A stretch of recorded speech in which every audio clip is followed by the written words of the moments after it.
Sir Athreya గారు, నాకు ఆత్రేయ గారు, వేటూరు సుందరమూర్తి గారు, సిరివెన్నెల సీతారామ శాస్త్రి గారు. వాళ్ళతో అనుబంధం ఉండిందా సార్? సిరివెన్నెల సీతారామ శాస్త్రి గారితో నాకు బాగా అనుబంధం ఉంది. ఏదైనా పంచుకో. ఆయన నన్ను ఎప్పుడు కన్న బిడ్డలాగా చూసుకునేవాడు. ఆయన కన్న బిడ్డలాగా చూసుకున్నాడు. నాకు ఆయన చూస్తుంటే భగవంతుడు ఎదురు కూర్చొని మాట్లాడుతున్నట్టు ఉండేది. నాకు అంత స్వచ్ఛమైన మనిషి ఆయన. అంటే ఏమైనా మెలకువలు చెప్పేవారా ఇలా ఇలా ఉండాలి అనేసి? మెలకువలు ఆయన పర్టికులర్గా చెప్పేవాడు కాదు, ఆయనతో మాట్లాడుతుంటే మనకు అర్థమవుతూ ఉంటుంది అంతే. ఇప్పుడు గురువులు ఎప్పుడు కూడా ఇప్పుడు నట్టు అనుకోండి ఇలా బిగించాలని చెప్తారు, క్రియేషన్కి ఎలా చెప్తారు?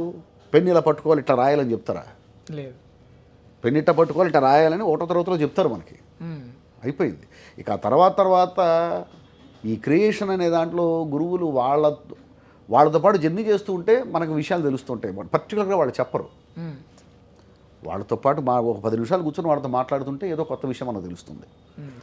అలాగా సిరివెన్నెల సీతారామ శాస్త్రి గారితో నాకు బాగా అనుబంధం ఉంది. ఓకే, మనం లిరిక్స్ కోసం మాట్లాడుతున్నాం కాబట్టి లిరిక్స్లో అనేది రైమింగ్స్ అనేది ఇంపార్టెంట్ సార్. సో మీ డైలాగ్స్లో చూసినా కానీ మ్యాథ్స్ అంటే డైలాగ్స్ అంటే రైమింగ్తో కూడుకోవాలా? అంటే ఫర్ ఎగ్జాంపుల్గా గౌతమిపుత్ర శాతకర్ణుల్లో దొరికినోని తురుముదాం దొరకనోని తరుముదాం అంటే ఇట్లా రైమింగ్స్తో రాయడం అది హిస్టారికల్ కాబట్టి అలా రాశాను. సార్ హిస్టారికల్ కాబట్టి అక్కడ ఆ హిస్టారికల్ ఫీల్ రావాలంటే అది ఉండాలి. అది ఉండాలి కాబట్టి అలా రాశాను. అన్నిటికీ అలా రాయనుగా. అది ఆ సబ్జెక్ట్ని బట్టి ఉంటుంది. అది మీరు అర్థం చేసుకుంటే తెలుస్తుంది సార్.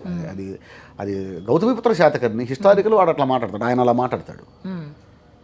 శాతకర్ణి అలా మాట్లాడతాడు. అందరు ఎందుకు అలా మాట్లాడతారు? మరి నీకు దొంగలు ఎందుకు అలా కనపడలేదు?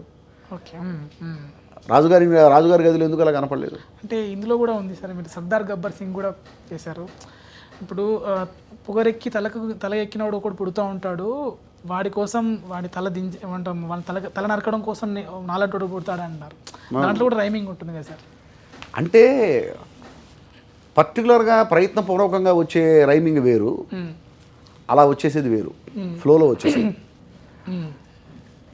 గౌతమిపుత్ర శాతకర్ణి లాంటి హిస్టారికల్ సినిమా రాస్తున్నప్పుడు దానికోసం మనం ప్రయత్నించాలి. ఒక సోషల్ సినిమా రాస్తున్నప్పుడు ఆటోమేటిక్గా రుచి పడితే దాన్ని ఆహ్వానించాలి, దానికోసం ప్రయత్నించకూడదు. కానీ ఒక మాట వినసొంపుగా ఉండాలి అంటే అందులో రైమింగ్ అనేది ఆటోమేటిక్గా ఉంటుంది. సో అంటే రైమింగ్తో పాటు దాంట్లో అంటే వీరత్వాన్ని కూడా ఎలివేట్ చేసేది ఉంటుంది. ఇప్పుడు దేశం మీసం తిప్పుదామంటారు, తింటావా లేకపోతే ఉంటావా, రైమింగ్ ఉంది కదా ఆటోమేటిక్గా. అంటే ఎదుటి మనిషి వినటానికి దాన్ని శబ్ద సౌందర్యం అంటారు. ఆ శబ్ద సౌందర్యం అనేది రైమింగ్లో ఉంటుంది కాబట్టి ఆటోమేటిక్గా రైటర్స్కి రైమింగ్ అనేది వచ్చి పడుతూ ఉంటుంది. దానికోసం వాళ్ళు ప్రయత్నం చేయాల్సిన అవసరం లేదు. సో మీరు అడవి శేష్ గారితో కూడా వర్క్ చేశారు కదా సార్? అంటే ఆయన బేసిక్గా రైటరు. అంటే జనరల్గా మీరు డైలాగ్ డిక్టేట్ చేస్తారో తెలియదు నాకు. ఒకవేళ డిక్టేషన్ చేసే ఒక సందర్భం వస్తే కనుక ఈ డైలాగు ఇలా మార్చండి అని మిమ్మల్ని ఎవరైనా చెప్పిన సందర్భాలు, సలహాలు ఇవ్వడం కానీ కరెక్షన్ చేసిన సందర్భాలు ఉన్నాయా? రైటర్లు యాక్టర్లుగా డైరెక్టర్గా ఉండి. అంటే అడవి శేషుతో నేను దొంగాడు సినిమా ఒకటే చేశా. దొంగాడు సినిమాకి లొకేషన్కి వెళ్ళింది చాలా తక్కువ. నేను చాలా తక్కువ లొకేషన్కి వెళ్ళింది. లొకేషన్కి వెళ్ళి వాళ్ళకి నేను డైలాగ్స్ నేరేషన్ ఇచ్చినటువంటి సందర్భాలు కూడా చాలా తక్కువ. ఆ సినిమాకి నేను రాసి పంపించేసాను, వాళ్ళు తీసుకున్నారు. నేను లొకేషన్కి 2 సార్లు 3 సార్లు వెళ్ళాను. అడవి శేషుతో కూర్చొని మాట్లాడింది కూడా చాలా తక్కువ. సో అంటే మీరు ఏ జోనర్ అయినా రాయగలరు.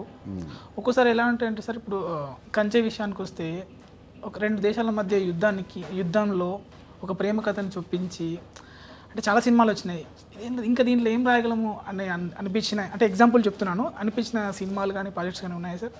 ఉండవు అలాగా. ఏదైనా రాయొచ్చు, ఇంకా మిగిలే ఉంటుంది. ఎవరు పూర్తిగా రాయరు కదా, పూర్తిగా ఎవరు రాయరు. నేను కూడా రాయలేను, ఎవ్వరూ రాయరు పూర్తిగా. ఏదైనా ఇంకా మిగిలే ఉంటుంది. ఇప్పుడు కంచి సినిమాకి పార్ట్ 2 తీద్దామని కృష్ణ గారు అంటే ఇంకేముంది సార్ అందులో రాయాల్సిందే ఉంది సార్, మొత్తం రాయల్సాం కదా ఎందుకంటాం, పార్ట్ 2 మళ్ళీ చేస్తాం చేయాలనుకుంటే. అది. సో ఇప్పుడు అంటే రాజమౌళి గారితో ఈ సినిమా మహాభారతం అంటారు. మహాభారతంలో చాలా స్క్రీన్ ప్లే ఉందని అన్నారు మీరే మహాభారతంలో. సో మహాభారతానికి పటాలపైకి ఎక్కిందా? మీకు ఏమైనా సంప్రదింపులు జరిగాయా మీకు డైలాగ్ రైటర్? లేదండి, ఇప్పటిదాకేం లేదు. అంటే ఒకసారి కూడా మాట్లాడలేదు మహాభారతం గురించి, ఇప్పుడు అసలు టాపిక్ రాలేదు. ఇప్పుడు ఏ మూవీస్ చేస్తున్నారు సార్?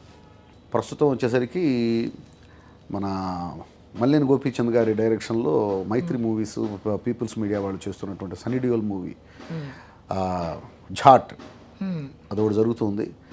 అలాగే Bombay producers pan India movies 2 సినిమాలు పార్ట్ 1 పార్ట్ 2 మైథాలజీ మూవీస్ మ్మ్. పౌరాణికం అదొకటి జరుగుతుంది. ఇక రిలీజ్కి రెడీగా ఉన్నాయితే మన గేమ్ చేంజర్ రిలీజ్కి రెడీగా ఉంది. మ్మ్. అలాగే ఘాటీ సినిమా రిలీజ్ రెడీగా ఉంది. మ్మ్. రేపు దేవకినందన వాసుదేవ రిలీజ్ అవుతూ ఉంది, ఎల్లుండి రిలీజ్ అవుతుంది. అలాగే ప్రశాంత్ వర్మ గారి సినిమా ఒకటి చేస్తున్నాను. మ్మ్. ఇవన్నీ జరుగుతూ ఉన్నాయి. సో మీరు నార్మల్గా చాలామంది డైరెక్టర్లతో రిపీట్గా చేస్తున్నారు కదా, అంటే ఎక్కువ మంది చేసిన వాళ్ళతోనే చేస్తూ ఉంటారు. దానికి కారణం ఏంటి సార్? సింక్ అవ్వడమేనా? ఎట్లా ఇంకేముంటుంది, సింక్ అవ్వడమే.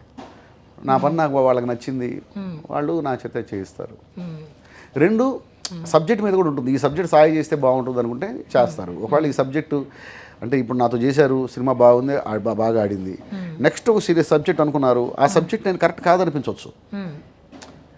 ఈ సబ్జెక్టు సాయి గదిలే, సాయి కంటే కూడా పలానా వాళ్ళు చేస్తే బాగుంటుంది అనుకుంటే వాళ్ళతోనే చేయించుకుంటారు. మ్మ్. నేను కరెక్ట్ కాదనుకున్నా కూడాను నేను సింక్ అయ్యాను కాబట్టి నాతో చేయించుకోరు. మ్మ్. ఆ సబ్జెక్ట్ సింక్ అవ్వాలి, అట్ ద సేమ్ టైం ఆ సబ్జెక్ట్కి నేను రాస్తే బాగుంటుందని వాళ్ళు నమ్మాలి. ఈ 2 ఉంటేనే నా చేత చేయించుకుంటారు. మ్మ్. సో మీ డైలాగులలో ఎక్కువగా అంటే ఇప్పుడు సిరివెన్నెల గారు ఒక పాటలో ఒక సినిమా కథని చెప్తారు. అలాగే మీ డైలాగులు చూస్తే ఒక డైలాగుతోనూ ఖచ్చితంగా ఒక డైలాగ్ ఉంటుంది, ఆ సినిమా కథను మొత్తం చెప్పే డైలాగ్ ఉంటుంది. సో అది మీరు కావాలని రాస్తారా సార్? అంటే అది మీ స్టైల్ అని అనొచ్చా? అనిపించింది కావాలని అలా రాసేది ఏమున్నదండి, ఆ సీన్ దాన్ని డిమాండ్ చేస్తే అది వస్తుంది, అది అంతే. అది ఉదాహరణకి అంటే ఒక సినిమాలో ఓడించాలనుకునేవాడు ఎప్పుడు వెనకాలే ఉంటాడు, గెలిచేవాడు ఎప్పుడు ముందు ఉంటాడు అనేసి రాశారు. సో అది ఎలా అంటే ఇప్పుడు ఆల్మోస్ట్ ఆ స్టోరీని చెప్పే విధంగా ఉంటుంది ఆ డైలాగ్, నా అభిప్రాయం ప్రకారం చెప్తాను. సో అది ఆ సిచ్యువేషన్లో ఆ కోచ్ అనేవాడు ఆ మాట చెప్తే బాగుంటుంది అనిపించాం, రాసాం అంత తప్ప ఇక్కడ ఉన్న ఇక కథ మొత్తం చెప్పే డైలాగ్ ఇక్కడ ఒకటి రాద్దాం అనేటువంటి ప్రయత్నంతో ఎవరు రాయరు. అంటే అది మీ స్టైల్ అనుకోవచ్చా? అంటే నా స్టైల్ ఇది అనేసి మీరు చెప్పాలనుకుంటే ఇది అని నేను అనుకోకూడదు, మీరు అనుకుంటే దాన్ని నేనేం తప్పు చెప్పను.